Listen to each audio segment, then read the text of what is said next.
बिस्मिल्लाहिर्रहमानिर्रहीम। अस्सलामुअलैकुम दोस्तों, उम्मीद आप सब खैर से होंगे।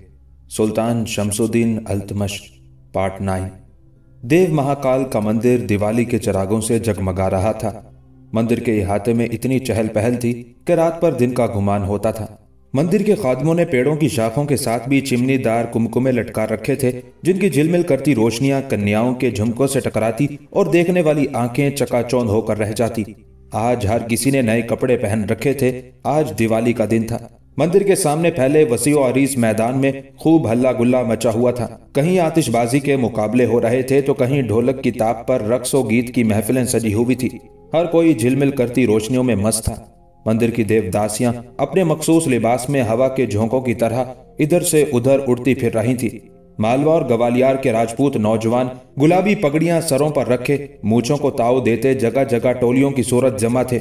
छोटे बच्चे रंग बरंगी झंडियां हाथों में उठाए एक दूसरे के पीछे दौड़ रहे थे। अभी दिवाली की रौनकें अरूज को नहीं पहुंची थी। दरअसल कुछ ही देर बाद बड़े पुरोहित महाराज शिवाजी पधारने वाले थे। उनके जुलूस की खातिर मैदान में एक तरफ अजीमुशान स्टेज आरास्ता किया गया था। आज ग्वालियर का राजा मंगल देव भी देव महाकाल का मेहमान था। देव महाकाल का मंदिर जनूबी हिंदुस्तान का सबसे बड़ा मंदिर था। अगरचे इससे भी बड़ा एक मंदिर मालवा में था, लेकिन गुज़िश्ता 300 साल से वो जेरे तामीर था और यही वजह थी कि बड़े पुरोहित महाराज शिवाजी का मुस्तकिल कयाम देव महाकाल में ही था। मंदिर के मैदान में इलाके के हजारों लोग जर्क बर्क मलबूसात में सजे महाराज के मुंतजिर थे। यकलख्त फिजा में शोर बुलंद हुआ, महाराज आ रहे हैं। सारे हजूम की निगाहें मंदिर की जानिब उठ गईं। मंदिर के सदर दरवाजे से महाराज की सवारी बरामद हो रही थी। जगमगाते होदज के अकब में मंदिर की शानदार इमारत जुगनुओं की जन्नत महसूस होती थी। मंदिर का सदर दरवाजा सब्जे के वसी इहाते में खुलता था। एक चौड़ी रविश घने दरख्तों को अपने बाजुओं पर उठाए मंदिर की इमारत तक चली गई थी। मंदिर के सदर दरवाजे से यके बाद दीगरे 2 हाथी बरामद हुए। महाराज के अकब में राजा मंगल देव की सवारी थी। दिवाली के शुराका ने तालियां बजा बजा कर आसमान सर पर उठा लिया। मैदान में मौजूद हर शख्स उसी जानिब लपका। कुछ ही देर में देव महाकाल के बड़े पुरोहित महाराज शिवाजी और ग्वालियर के राजा मंगल देव का इस्तकबाल करने वाले हजूम ने एक जुलूस की शक्ल इख्तियार कर ली। लोग मंगल देव और महाराज के नाम के नारे लगा रहे थे। महाराज की जय और राजा मंगल देव की जय के नारे फिजा में दूर दूर तक गूंज रहे थे। ये जज्बा और ये वलवला सिर्फ दिवाली की खुशी की बदौलत नहीं था, बल्कि कई साल की दुश्मनी के बाद देव महाकाल के बड़े पुरोहित महाराज शिवाजी ने ग्वालियर के राजा को माफ कर दिया था। बड़े पुरोहित की नाराजगी उसके हक में मुफीद साबित न हुई थी। आम हिंदू रियाया अपने राजा से नफरत करने लगी थी। आम लोग महाराज शिवाजी को भगवान इंद्र का अवतार मानते थे। आज मंगल देव और शिवाजी की सवारी एक साथ देखकर मालवा के लोग खुशी से फूले ना समा रहे थे। रियासत मालवा के हिंदू कट्टर मजहबी और शिद्दत पसंद तबीयत के मालिक थे। आम आवाम की उस जहनियत के पीछे उज्जैन के बड़े मंदिर महाकाल देव के अलावा मालवा के 300 साल से जेरे तामीर मंदिर के इंतहा पसंद पंडितों और पुरोहितों का हाथ था। पूरा इलाका ही ब्रह्मा के पुजारियों से अटा पड़ा था। रियासत में असल हुकूमत महाराज शिवाजी की थी। गिरदो नवा के राजे महाराजे तो बस नाम के हुक्मरान थे। अगर किसी जागीर या परगने से महाराज शिवाजी की खिदमत में नजराने ना आते या कम आने लगते तो वहाँ का राजा महाराज की नजरों में नापसंदीदा ठहरता। गुज़िश्ता कई सालों से मंगल देव अपने इलाके की तमाम आमदनी दिफाई अखराजात पर सर्फ कर रहा था। उसे दिल्ली के मुसलमान बादशाह सुल्तान शमसुद्दीन अल्तमश से खतरा था। वो जानता था कि मुसलमानों की तेजी से फैलती हुई हुकूमत एक दिन ग्वालियर तक भी आ पहुंचेगी। यही वजह थी कि वो बड़े पैमाने पर अपने बचाव की तैयारियां कर रहा था। ये 1228 ईस्वी का साल था। उस साल दिवाली आई तो रियासत मालवा के लोगों में एक अजब तरह की सनसनी फैली हुई थी। शायद सब लोग किसी न किसी तरह से ये जानते थे कि फारसी जबान बोलने वाले वहशी ईरानियों का रुख उनकी जानिब होने वाला है। वह मुसलमानों के जज्बाए किश्वर कुशाई से खौफजदा थे। इसीलिए आज ग्वालियर के राजा और बड़े मंदिर के शिवाजी को एक साथ देखकर खौफजदा आवाम की जान में जान आई। महाराज की सवारी धीरे धीरे उस बड़े चबूतरे की तरफ बढ़ रही थी जिसे स्टेज के तौर पर सजाया गया था। चबूतरा मंदिर की इमारत के मध्य मुकाबिला रास्ता किया गया था। देखते देखते लोग स्टेज के सामने जमा हो गए और हाथियों के गुजरने के लिए कुदरती तौर पर इंसानी हजूम के दरमियान एक खूबसूरत रास्ता बन गया। मंदिर के नकारची अपनी गर्दनों में लटके ढोल बुरी तरह पीट रहे थे। लोग उछल उछल कर दोनों रहनुमाओं का स्वागत कर रहे थे। हजारों के उस हजूम में किसी को इस बात की खबर न थी कि उसका जिस्म किसी मर्द से लग रहा था या किसी औरत के साथ, गोया खवे से खवा छिल रहा था। कुछ ही देर बाद महाराज की सवारी चबूतरे के नजदीक पहुंच गई। यह स्टेज बहुत बड़ा था, जिस पर दाएं तरफ राजा और महाराज के लिए मुनक्कश नशिस्तें बिछाई गई थी और बाएं तरफ दूर दराज के कलाकार अपने फन का मुजाहिरा करने वाले थे। स्टेज के अकब में बड़े पैमाने पर आग जलाई गई थी, जो इस बात का सबूत थी कि यहाँ भगवान इंद्र मौजूद हैं। महाराज शिवाजी और मंगलदेव अपनी नशिस्तों पर बराजमान हो गए और दिवाली की तकरीबात का बाकायदा आगाज हुआ। सबसे पहले देवदासियों की एक लंबी कतार स्टेज पर नमूदार हुई। सब हसीनाओं ने एक ही रंग का लिबास पहन रखा था। सबसे आगे दासियों की सरखेल हसीना थी, जिसे मंदिर की तमाम देवदासियां दीदी कहकर पुकारती थी। एक अदाए काफिराना के साथ महाराज के सामने हाजिर हुई। उसने अपने दोनों बाजुओं को सामने की तरफ फैलाया और सर नीचे की तरफ झुका लिया। कुछ देर वो उसी अंदाज में खड़ी रही और धीरे धीरे जमीन की तरफ झुकती चली गई, यहां तक कि वो जमीन पर गिरकर महाराज शिवाजी के चरणों में सजदा रेज हो गई। साजिंदों ने तबल पर चोट लगाई और साथ ही देवदासियों की जमात लचक कर उठी। अब रक्स शुरू हो चुका था। यह धार्मिक रक्स था जो इंद्र देवता की खुशनुदी के लिए महाकाल की देवदासियां एक खास अंदाज में पेश करती थी। हजारों का मजमा दम बखुद खड़ा जगमगाते स्टेज पर झिलमिलाती दासियों का रक्स देख रहा था। उस हजूम में हिंदुओं की 3 प्रजातियां मौजूद थी, ब्राह्मण, क्षत्रिय और वैश्य। शूद्र इस त्योहार में शरीक न हो सकते थे। शूद्रों की बस्तियों में अपने तौर पर दिवाली की रस्में जारी थी, लेकिन महाकाल के इस मैदान में शूद्रों का दाखिला धर्म की रूह से ममनू था, क्योंकि वो अछूत थे। अगर भूले से कोई अछूत उस मजमे में आ जाता तो उसका जिंदा बच निकलना मुमकिन नहीं था। यह हिंदुओं में जात पात के अरूज का दौर था। महाराज शिवाजी की छोटी छोटी आंखें रात की तारीकी में घूरते हुए किसी अजदे की तरह दिखाई दे रही थी। वो खुद भी सांपों का पुजारी था। उसने अपने मंदिर में बड़े बड़े और खौफनाक सांप पाल रखे थे। महाराज शिवा की अपनी फितरत भी सांप जैसी थी। दरअसल देव महाकाल के मंदिर में गुज़िश्ता 300 साल से खौफनाक अजगरों को पालने का रिवाज था। महाराज शिवा की आंखें किसी सांप की तरह देवदासियों के जिस्मों पर गड़ी थी। इंद्र देवता की आग के शोले पूरे माहौल को रोशन किए हुए थे। नौजवान दासियों के हसीन जिस्मों का एक एक अंग अलग अलग अलामत था। राजा मंगलदेव की आंखें चुंधियाने लगी। देवदासियों का रक्स खत्म हुआ तो दीपालपुर के कलाकारों ने अपने फन का मुजाहिरा शुरू कर दिया। ये एक नौटंकी थी। देवी देवताओं की कहानियों पर मबनी तमासील का सिलसिला शुरू हो गया। सारा मजमा पूरे इन्हमाक से स्टेज की तरफ मुतवज्जे था। यह ऊंची जात के हिंदुओं की दिवाली थी। यहाँ किसी अछूत की मौजूदगी का तस्वुर भी ना किया जा सकता था। लेकिन एक अछूत नौटंकी वालों के खेमों के पास खड़ा रियासत उज्जैन के महापुरोहित शिवाजी की इकलौती बेटी सुमित्रा देवी का इंतजार कर रहा था। ये भदवा था। उसने सुमित्रा देवी को अपना नाम अशोक बताया था। तकरीबात के चबूतरे पर तरह तरह के फन पेश किए जा रहे थे। तमाम लोग उसी तरह मुतवज्जे थे। कोई न जानता था कि एक अछूत लड़का राजपूतों जैसा रूप धारे दिवाली की मुकद्दस तकरीब का अपमान कर रहा था। ये लड़का अपने धर्म से बागी था। उसकी सरकशी की वजह से उसके माँ बाप परेशान थे। उन्हें हर वक्त धड़का लगा रहता था कि भदवा कहीं कोई ऐसा काम न कर बैठे जिसका खमियाजा सबको भुगतना पड़े। उसके 3 छोटे बहन भाई थे। चित्रा और दुलारी बहुत ही प्यारी बच्चियां थी और रघु उन दोनों से बड़ा था। भदवा को यहाँ खड़े ज्यादा देर नहीं गुजरी थी कि उसे 2 लड़कियां अपनी जानिब आती हुई दिखाई थी। यकीनन ये सुमित्रा देवी और उसकी खास कनीज सावित्री थी। भदवा का दिल जोर जोर से धड़कने लगा। उज्जैन की रानी सचमुच आ गई थी। अब तक भदवा को यकीन नहीं आ रहा था कि इतने बड़े महाराज की बेटी यूं उससे मिलने चली आएगी। हालांकि उनके दरमियान पहली मुलाकात आज ही सिर्फ 1 घंटा कबल हुई थी। भदवा अपनी किस्मत पर नाज करने लगा। सुमित्रा देवी उसके करीब आई। वो चंद्रमा की बेटी लग रही थी। उसका हुस्न चांदनी की तरह खिला हुआ था। उसकी शफाफ आंखें पाकीज़गी से लबरेज थी। वो मासूमियत से मुस्कुराते हुए बोली, लो मैं आ गई। तुमने ठीक कहा था। मुझे सचमुच बहुत मजा आ रहा है।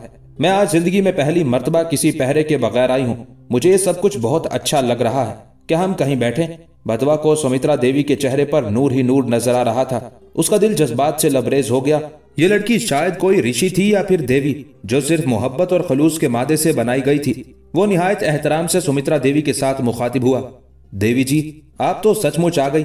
मुझे बहुत हैरत हो रही है। आपने जोखम का काम किया है। अब आपको अपने घर वालों के सवालात का सामना करना होगा। मुझे क्षमा कर दीजिएगा, मुझसे गलती हो गई। सुमित्रा देवी को हैरत हुई कि आखिर अशोक यकदम क्यों इतना मुअद्दब हो गया था। उसने उसी मुस्कुराहट के साथ भदवा से पूछा, तुम्हें क्या हुआ? तुम माफी क्यों मांग रहे हो? तुमने मुझे सच्ची जिंदगी जीने की राह दिखाई है। इन बातों को छोड़ो। ये बताओ, क्या हम यहीं खड़े खड़े सारा वक्त गुजार देंगे? मैं पिताजी के वापस लौटने तक यहाँ हूँ। हर साल मैं पिताजी के साथ दिवाली के चबूतरे पर बैठकर तकरीबात देखती थी। इस साल मैंने तुम्हारी बात की वजह से ऐन वक्त पर तबीयत की खराबी का बहाना करके वहां जाने से इनकार कर दिया और मैं यहां आ गई तुम्हारे पास। अब जब तक दिवाली की तकरीबात जारी रहेंगी तब तक मैं तुम्हारे साथ हूँ, इसलिए बार बार पूछ रही हूँ कि क्या हम यही खड़े रहेंगे। चलो नदी की तरफ चलते हैं। देवदासी सावित्री अब ज्यादा हैरान न हो रही थी। वो सुमित्रा देवी की बहुत ही राजदार सहेली थी। वो सुमित्रा को बहुत अच्छी तरह से जानती थी। सच्ची बात तो ये थी कि उसे सुमित्रा देवी को उस रूप में देखकर खुद बहुत खुशी हो रही थी। वो तीनों नदी की तरफ चल पड़े। सारा मजमा चबूतरे के सामने जमा था। सिर्फ 3 नफूस दिवाली के मैदान को छोड़कर नदी की जानिब बढ़ रहे थे। आज सुमित्रा बहुत खुश थी। इस तरह का तजस्सुस और मुसरत भरा वक्त उसने कभी ना गुजारा था। चलते चलते उसने बदवा से कहा, मैं तुम्हें देखते ही चौंकी थी। मेरे दिल ने कहा कि तुम कोई आम इंसान नहीं हो। क्या सचमुच तुम धर्म को नहीं मानते? अगर तुम धर्म को नहीं मानते तो फिर दिवाली की तकरीबात में शामिल होने का क्या मकसद है? दिवाली भी तो एक धार्मिक तकरीब है। सुमित्रा के सवाल ने बदवा को लाजवाब कर दिया था। अब वो क्या कहता कि वो ऊंची जात के हिंदुओं की उस तकरीब में क्यों शरीक हुआ है। कुछ देर बाद बदवा ने कहा, मैं खुशी की सब बातों को अच्छा समझता हूँ। मैं धर्म को मानता हूँ, लेकिन मैं मोहब्बत के धर्म को मानता हूँ। मेरा धर्म यह है कि सब इंसान बराबरी की सतह पर मिलजुल कर रहें, सब एक दूसरे से प्यार करें, कोई किसी से नफरत ना करे। सुमित्रा देवी ने घूमकर बदवा की जानिब देखा और किसी कदर शौक से सवाल किया, तुम कहाँ के रहने वाले हो? तुम्हारी बातें तो महात्माओं जैसी हैं। क्या मैं पूछ सकती हूँ कि तुम कौन हो? बदवा दिल ही दिल में घबराया कि सुमित्रा देवी को उस पर शक ही ना पैदा हो गया हो, लेकिन फिर भी उसने पूरे एतमाद के साथ जवाब दिया, मैं यहीं का रहने वाला हूँ। आपने मेरी बोली से अंदाजा नहीं लगाया। वो तो मैंने अंदाजा लगा लिया, लेकिन मैं ये अंदाजा नहीं लगा सकी कि तुम कौन हो, कौन से सरदार के बेटे हो। मैंने आज से पहले तुम्हें कभी नहीं देखा। हालांकि हमारे महल में सारे खत्री सरदार आते हैं, इसीलिए तो मैं तुमसे पूछ रही हूँ कि तुम कौन हो। अब तो बदवा सचमुच सटपटा गया। आखिर वो उसे क्या कहता। एक बार तो उसके जी में आई कि सच ही बता दे, लेकिन फिर ना जाने क्यों उसने झूठ का ही सहारा लिया। सुमित्रा देवी, मैं किसी सरदार का बेटा नहीं, एक आम खत्री का बेटा हूँ।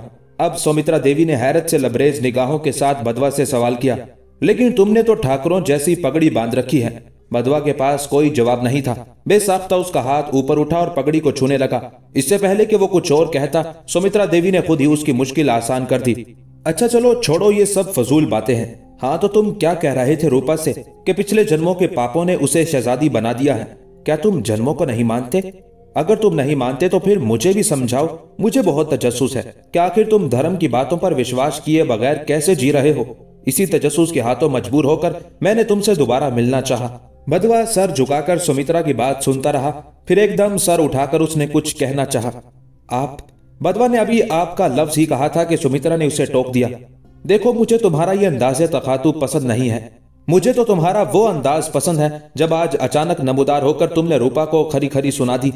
तुम मुझे बार बार आप कहकर मत पुकारो, बल्कि एक अच्छे दोस्त की तरह तुम कहकर पुकारो, मुझे अच्छा लगेगा। बदवा मुस्कुरा दिया। वो खुद भी आप जनाब कहने का आदी नहीं था। हकीकत में वो निहायत अखड़ और मुंह फट वाक़े हुआ था। शायद सच कहते हैं, मुफलसी हिस्से लताफत को मिटा देती है। भूख आदाब के सांचों में नहीं ढल सकती। बहुत ज्यादा इमारत और बहुत ज्यादा गुर्बत बिलाखिर आदमी को अखड़ और बदमिजाज बना देती है। चुनाचे बदवा ने सुमित्रा को तुम कहकर मुखातिब किया। तुम ये जानना चाहती हो कि मैं धर्म को क्यों नहीं मानता? हाँ तुमने सच समझा। मैं ऐसे धर्म को नहीं मानता जिसमें इंसाफ नाम की कोई चीज ना हो, जिसमें हमें ऐसे गुनाहों की सजा मिलती हो जो हमने किए ही नहीं, और अगर हमने किए थे तो हमें याद ही नहीं। क्या तुम्हें याद है कि तुमने पिछले जन्म में कौन कौन से पाप और कौन कौन से पुण्य के काम किए थे? मुझे सच बताओ, क्या तुम्हें याद है? सुमित्रा सोच में पड़ गई और फिर कुछ देर बाद कहने लगी, याद तो नहीं है, लेकिन मुझे यकीन है कि मैंने पिछले जन्म में जरूर ऐसे काम किए थे जिनका बदला मुझे इस जन्म में मिल रहा है। तुम्हें किस वजह से यकीन है? पिछले जन्म पर यकीन करने के लिए तुम्हारे पास क्या सबूत है? बदवा के सवाल पर सुमित्रा फिर खामोश हो गई और फिर कुछ सोचते हुए कहने लगी, मेरा ये ख्याल है कि हमें सपनों में अपने पिछले जन्म या कभी कभी अगले जन्म की बातें दिखाई जाती हैं। बिल्कुल गलत। एक छोटा बच्चा हमेशा मिठाइयों के सपने देखता है, एक घुड़सवार मुकाबले जीतने के सपने देखता है, एक योद्धा अपने सपनों में लोगों को कत्ल करता है, एक नौजवान लड़का नौजवान लड़कियों के ख्वाब देखता है। इसी तरह एक नौजवान लड़की अपने सपनों के शहजादे को दिन में भी अपने ख्यालों में बसाए रखती है। ये सब हमारी इस दुनिया की ख्वाहिशें हैं। हमारी वो ख्वाहिश जो किसी वजह से दिन में पूरी नहीं होती, उसे हम रात में पूरी कर लेते हैं। जो बच्चा मनपसंद मिठाइयाँ खा सकता है, उसे मिठाइयों के सपने नहीं आते। मिठाइयों के सपने सिर्फ शूद्रों के बच्चों को आते हैं जो अपनी उस ख्वाहिश को पूरा नहीं कर सकते। हमारे सपने भी हमारे शरीर की तमन्नाओं को ही पूरा करते हैं। सपना पिछले या अगले जन्मों की दलील नहीं हो सकता। क्या तुम्हारे पास यकीन करने की कुछ और भी वजह है? सुमित्रा पसंदीदगी की नजरों से उस अजनबी लड़के का चेहरा तक रही थी। वो सोचती थी, आखिर इस लड़के ने इतनी बातें कहां से सीखी हैं। वो कुछ देर खामोश रही और फिर कहने लगी, कभी कभी हमारे साथ यूं होता है कि हम किसी जगह पहली मर्तबा जाते हैं तो हमें लगता है कि यहाँ हम पहले भी कभी आए थे। बाज़ औक़ात कोई काम करते हुए कुछ ऐसा याद पड़ता है जैसे हमने बिल्कुल यही काम पहले भी कभी किया था। इस तरह के बहुत से वाकयात होते हैं। क्या तुम मेरी बात समझ रहे हो ना? क्या तुम्हारे साथ कभी ऐसा हुआ है? मेरे ख्याल में तो हम ऐसे मौकों पर अपने पिछले जन्म के वाकयात को ही याद करते हैं। अब सटपटाने की बारी बदवा की थी। वो तो चिट्टा अनपढ़ था। इतनी ज्यादा बातें उसने किसी से ना सीखी थी। ये सब बातें ज़हीन बदवा को जमाने की ठोकरों और भूख ने सिखाई थी। सुमित्रा ने जन्मों का चक्कर साबित करने के लिए खोई हुई यादाश्तों का जिक्र करके बदवा को वर्ताए हैरत में डाल दिया था, क्योंकि सचमुच बदवा को भी ऐसा ही महसूस होता था। लेकिन उसने फिर भी सुमित्रा की बात का जवाब दिया, मेरे साथ भी कभी कभी ऐसा होता है। तुम्हारी बात में वजन है, लेकिन ऐसा भी तो हो सकता है कि हमारे जहन के किसी तारीख गोशे में इसी जन्म की कोई भूली बसरी याद मौजूद हो। क्या तुम बता सकती हो कि आज से 5 साल पहले बैसाखी के महीने में पूर्णमासी की रात तुमने खाने में क्या क्या चीजें खाई थी? 5 साल पहले तो क्या, तुम मुझे सिर्फ 10 दिन पहले के खाने का नहीं बता सकती? दरअसल हमारे जहन के किसी तारीख गोशे में वो तमाम बातें महफूज रह जाती हैं जिन्हें हम बज़ाहिर भूल जाते हैं। अब तवील मुद्दत बाद अगर तुम इत्तेफाक से बिल्कुल वही भोजन करो जो आज से 5 साल पहले बैसाखी के महीने में पूर्णमासी की रात तुमने किया था, तो तुम्हें ऐसा लगेगा कि ये वाकया तुम्हारे साथ पहले भी हो चुका है। हम सब किसी जगह पर जाते हैं और ये महसूस करते हैं कि हम यहाँ पहले भी कभी आए थे, तो उसकी वजह यह होती है कि उस जगह की तस्वीर किसी न किसी तरह हमारे लाशऊर में मौजूद होती है। हो सकता है तुम्हें किसी ने महज मंजर कशी करके कभी उस जगह के बारे में बताया हो, जब तुमने कुछ देर के लिए अपने जहन में उस जगह की तस्वीर बना ली, और हो सकता है कि यह बात तुम्हें बाद में बिल्कुल भूल गई हो। चुनाचे तुम्हारे सवाल का जवाब यह है कि इस तरह की यादाश्तें भी दरअसल हमारे इसी जन्म की भूली बसरी यादें होती हैं। सुमित्रा की हालत देखने वाली थी। वह उस ठाकुरजादे से बेपनाह मुतासिर दिखाई दे रही थी। अब वो नदी तक आ पहुंचे थे। नदी का शफाफ पानी चांदनी के साथ अटखेलियां करता आगे से आगे बढ़ता जा रहा था। बदवा ने मान नदी की जानिब इशारा करते हुए सुमित्रा से कहा, देखो, नदी का जो पानी यहाँ से एक मर्तबा गुजर जाता है फिर कभी दोबारा यहाँ से नहीं गुजरता, क्योंकि ये बात कानून फितरत के खिलाफ है। फितरत आगे से आगे बढ़ने का सबक देती है, बार बार लौट कर आने का नहीं। दरअसल हम ईश्वर को अपने जैसा मामूली इंसान समझ लेते हैं।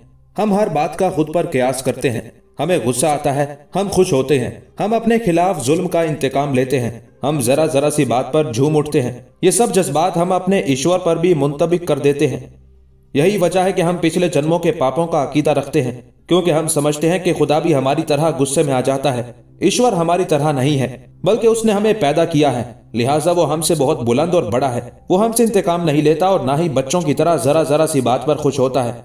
मैं तो एक ऐसे ईश्वर को मानता हूँ जिसका दिल बहुत बड़ा है। वो किसी को शूदर पैदा नहीं करता, वो सब इंसानों को महान पैदा करता है। एक महल में जन्म लेने वाला बच्चा और एक अछूतों की बस्ती में पैदा होने वाला बच्चा नंगे बदन ही पैदा होते हैं, और दोनों ईश्वर की नजर में एक जैसे ही हैं। ये जात पात और छूत छात ये सब फजूल बातें हैं। सुमित्रा आज बहुत खुश थी। उसे यूं लग रहा था जैसे उसकी प्यास बुझ रही हो। वो महल में पली बढ़ी थी, उसने अपने धर्म की तालीम हासिल की थी, लेकिन वेदों और शास्त्रों में उसने ऐसी सच्चाइयां कभी ना पढ़ी थी जो आज वो बदवा के मुंह से सुन रही थी। वो दिल ही दिल में बदवा पर मर मिटी और निहायत प्यार से बदवा को मुखातिब करते हुए कहने लगी, अशोक, क्या ऐसा नहीं हो सकता कि तुम मुझे बहुत सी बातें बताओ? बहुत सी बातें।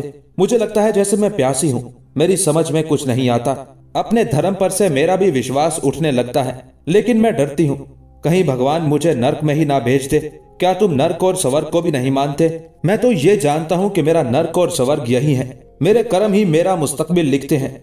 जब इंसान धोखे से निकल आएंगे तो मेरा यकीन है कि सब शांत हो जाएंगे। ना ही कोई धर्म होगा और ना ही कोई लड़ाई झगड़ा। सब लोग एक दूसरे के साथ भलाई करेंगे और कोई किसी के साथ ज्यादती नहीं करेगा। एक दिन जरूर ऐसा आएगा जब इंसान धोखे से निकल आएगा। उस दिन जमीन पर स्वर्ग कायम होगी। काश मैं उस दिन तक जिंदा रह सकूं, लेकिन मेरा दिल कहता है कि वो दिन जरूर आएगा। तुम देखना उस दिन बड़े बड़े सरदार और राजे महाराजे जो आज खुद को पहाड़ों जैसा मजबूत समझते हैं, उस दिन खुद को आम आदमी से भी ज्यादा कमजोर समझेंगे। बदवा का वजदान बोलता था और बेपनाह ज़हीन होने की वजह से उसकी कुव्वते मुतखय्यला बहुत ज्यादा इर्तका कर गई थी। यही वजह थी कि वो मुश्किल से मुश्किल बात को न सिर्फ समझ लेता बल्कि दूसरे को समझा भी सकता था। सुमित्रा की आंखों में खुशी की चमक थी।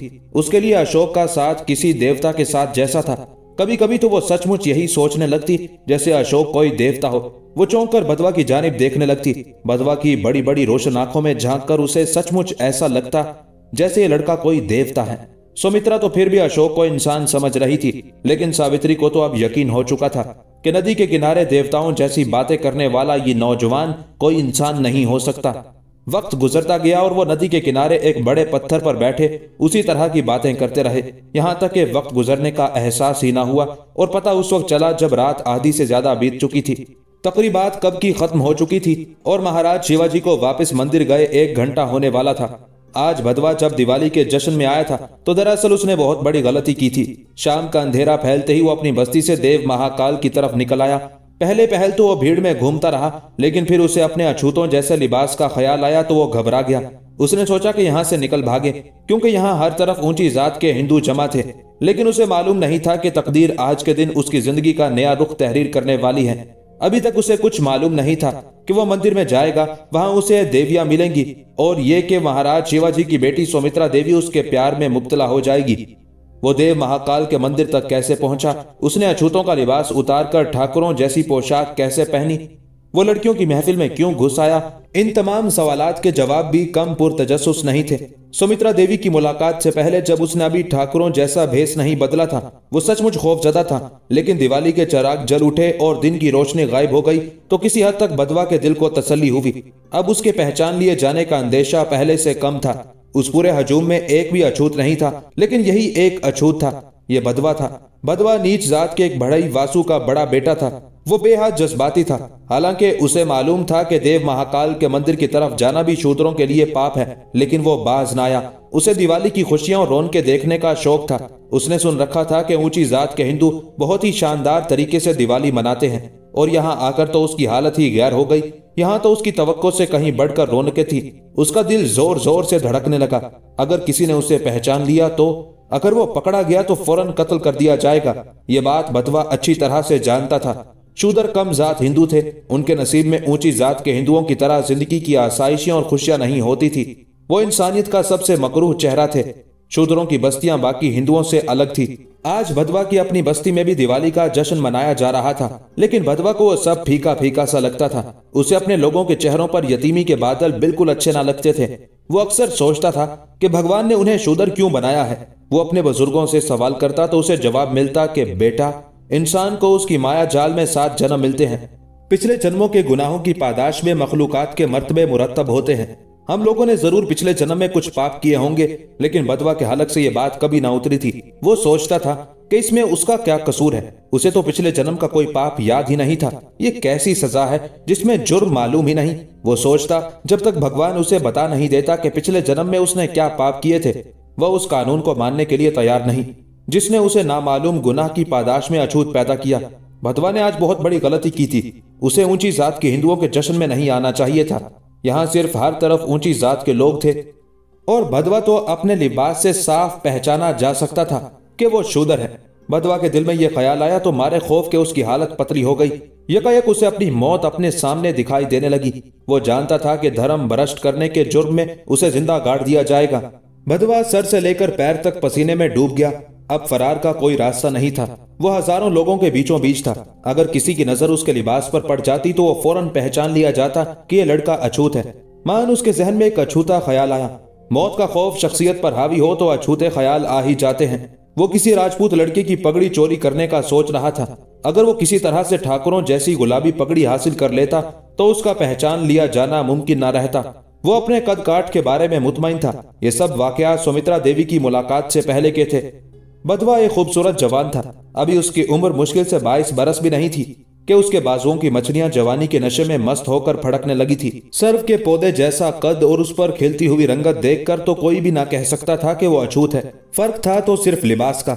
एक मैली लंगूटी और मखसूस तर्ज के कुर्ते ने उसे शूदर बना रखा था। अगर आज उसे गुलाबी रंग की एक पगड़ी ही मिल जाती तो वह बना बनाया ठाकुर था। लेकिन सवाल यह था कि आखिर किसी ठाकुर के सर से पगड़ी उतारना मुमकिन ही क्यों कर था। भला ऐसे कोई पगड़ी उतारने देगा? भदवा तरकीबें सोचने लगा। माने ख्याल के तहत वो चबूतरे के अकब की जानिब बढ़ने लगा। अभी तक मैली लंगूटी वाला ये अछूत किसी की नजर में नहीं आया था। यह उसकी खुशनसीबी थी, वरना अगर आज किसी की नजर उस पर पड़ जाती और उन्हें यकीन हो जाता कि लड़का अछूत है तो ऊंची जात के हिंदू उसकी तिक्का बोटी कर देते। बदवा लोगों की नजरों से बचता बचाता चबूतरे के अकब में आ गया। हर कोई अपनी धुन में मसरूफ था। ऐसे में बदवा की जानिब किसकी तवज्जो जा सकती थी? चबूतरे के अकब में नाटक और पाठ करने वालों के लिए खेमे लगाए गए थे। यहाँ दूर दराज से आए फनकार कयाम पजीर थे, जिनमें पुतली तमाशा दिखाने वालों से लेकर देवताओं के नाटक पेश करने वालों तक सभी किस्म के कलाकार खेमाजन थे। स्टेज के अकब से मुत्तसिल एक आराइशगाह बनाई गई थी, जिसके बानाती पर्दों के पीछे कलाकार अपने लिबास और भेस बदलते थे। बदवा छुपते छुपाते आराइशगाह तक पहुंच गया। आराइशगाह के सामने कुछ लोग खड़े इंद्र देवता के नाटक की मशक कर रहे थे। महाराज शिवा की आमद पर यही नाटक पेश किया जाने वाला था। बदवा ने आराइशगाह की एक आरजी दीवार को, जो भारी पर्दे से बनाई गई थी, जरा सा ऊपर की तरफ सरकाया और कोई आवाज पैदा किए बगैर पर्दे की दीवार के नीचे से अंदर खिसक गया। वो बहुत ही खतरनाक काम करने जा रहा था, लेकिन यही एक ऐसी जगह थी जहां उसे भेस बदलने की सहूलत मुयस्सर आ सकती थी। आराइशगाह खाली थी। तमाम कलाकार अपना अपना भेस बदलकर स्टेज पर चले गए थे। बदवा ने एक लम्हे की देर किए बगैर अपने मतलब की चीजें उठानी शुरू कर दी। आज अगर वो देख लिया जाता तो बहुत बड़ा तूफान आ जाता। उसका दिल जोर जोर से धड़क रहा था। उसने कांपते हाथों और थरथराती टांगों से जल्दी जल्दी एक राजपूत ठाकुर जादे का भेस बदला और आईने में खुद को देखने लगा। अब वो एक शूदर नहीं था। लिबास ने उसकी सारी शख्सियत को ही बदल कर रख दिया। बदवा ने दिल ही दिल में सोचा कि वो तो अच्छे भले ठाकुरों से भी ज्यादा खूबसूरत और घबरू है। उसे अपने खूबसूरत और चिडोल जिस्म पर फख्र होने लगा। मान आराइशगाह का पर्दा हटा और एक खूबसूरत लड़की हवा के झोंके की तरह अंदर दाखिल हुई। अगले लम्हे वो ठिठक कर रुक गई। वो हक्का बक्का अजनबी नौजवान को देख रही थी। बदवा की हालत तो देखने वाली थी। वो खुद को ना संभाल सका और अनाप शनाप बातें करने लगा। वो दरअसल जी देखिए, मैं वो यहाँ आना नहीं चाहता था, मगर असल में मैं राजपूत हूँ। हाँ हाँ हाँ, मैं सच कहता हूँ, आप मेरा यकीन कीजिए। हालांकि मुतहय्यर निगाहों से घूरने वाली खूबसूरत लड़की ने अभी तक उससे कोई सवाल न किया था। वो तो बदवा के हसीन और जवान जिस्म की खूबसूरती से हैरान थी। बदवा की फड़कती हुई मछलियों और काली सियाह आंखों ने लड़की पर जैसे कोई जादू फूंक दिया था। वो मबहूत खड़ी बदवा को तके जा रही थी। बदवा ने लड़की की खामोशी से फायदा उठाते हुए वहां से खिसक जाना चाहा और यही सोचकर उसने कदम बढ़ाया ही था कि लड़की ने बदवा को बाजू से पकड़ लिया। ए ठाकुरजादे, कहाँ जाते हो तुम? कौन हो तुम? और कलाकारों की इस आराइशगाह में क्या कर रहे हो? बदवा का चेहरा फक हो गया। वो सोच भी नहीं सकता था कि कलाकार लड़की उसे ठाकुरों का लड़का समझ लेगी। अपनी चोरी पकड़े जाने के खौफ से उसकी घिघी बंद गई। जी मुझे जाने दीजिए, मैं किसी को ढूंढते ढूंढते यहाँ आ निकला। गलती की क्षमा चाहता हूँ। लेकिन बदकिस्मती से ठीक उसी वक्त कलाकार लड़की की नजर बदवा के उतारे हुए कपड़ों पर पड़ गई। बदवा को अपनी गलती का एहसास हुआ और उसके हवास उसका साथ छोड़ने लगे। अछूत बदवा के कपड़े एक तरफ जमीन पर छोटी सी ढेरी की सूरत में पड़े हुए थे। लड़की ने किसी कदर चौंक कर कपड़ों की जानिब देखा और फिर फौरन अपना चेहरा घुमाकर बोली, ठाकुरजादे, मैं तुम्हें ऐसे नहीं जाने दूंगी। हम लोग गरीब सही लेकिन बहुत अच्छे मेहमान नवाज हैं। तो मुझे बताओ तुम किसको ढूंढ रहे हो? मैं तुम्हारी मदद करती हूँ। कलाकार लड़की ने एक अछूत के मैले कपड़ों की गठड़ी को नजरअंदाज करते हुए कहा। वो शायद यही समझी कि लिबास किसी कलाकार के किरदार की गरज से आराइशगाह में रखा होगा, लेकिन अब बदवा के लिए वहां खड़ा रहना मुमकिन नहीं था। उसने अपने दोनों हाथ जोड़ते हुए कलाकार लड़की से कहा, जय माता की, मैं चलता हूं, मुझे किसी की तलाश है। राम राम। इतना कहते ही बदवा दरवाजे की जानिब बढ़ा। लड़की हक्का बक्का खड़ी रह गई। उसकी समझ में कुछ न आया। बदवा आराइशगाह के इहाते से निकलने लगा तो सदर दरवाजे में खड़े लोगों ने उसे घूरती हुई निगाहों के साथ देखा, लेकिन बदवा की ठाकुरों जैसी शख्सियत से मरूब हो जाने की वजह से किसी शख्स ने कोई बात ना की। चंद लम्हों बाद बदवा हजूम के बीचों बीच था। अब उसके दिल की धड़कन मामूल पर आती जा रही थी। वो खुद को कदरे महफूज तस्वुर कर रहा था। महाराज शिवाजी की आमद में अभी बहुत वक्त था। लोग अभी तक आतिशबाजी और दिए जलाने में मसरूफ थे। खत्रियों की लड़कियां बालियां मिट्टी के छोटे छोटे दिए नन्ही मुन्नी टोकरियों में रखे इधर से उधर टहलती फिर रही थी। हर तरफ हंसने, शरारत करने और शोर मचाने की आवाजें थी। सब एक दूसरे के साथ थे, लेकिन बदवा बिल्कुल अकेला था। महान उसके दिल में एक ख्याल आया। अभी तकरीबात शुरू होने में काफी देर थी। अगर इस अरसे में देव महाकाल के मंदिर को अंदर से जाकर देख लूं तो मजा आ जाएगा। एक अछूत के लिए देव महाकाल के मंदिर में जाने का तस्वुर भी मुहाल था। लेकिन बदवा ने जनूबी हिंदुस्तान के सबसे अहम मंदिर को अपने नापाक कदमों से भ्रष्ट करने का फैसला कर लिया। मंदिर की तरफ अपने कदम बढ़ाते वक्त उसके वहमो गुमान में भी नहीं था कि वहां वो दुनिया की सबसे हसीन लड़की की मोहब्बत पाने वाला है। जज्बाती और अकड़ मिजाज बदवा अंजाम से बेखबर देव महाकाल की इमारत की तरफ बढ़ रहा था। किस्मत की देवी उसकी मुंतजिर थी या बदकिस्मती ने उसको अपना निशाना बनाने के लिए चुन लिया था, ये किसी को मालूम नहीं था।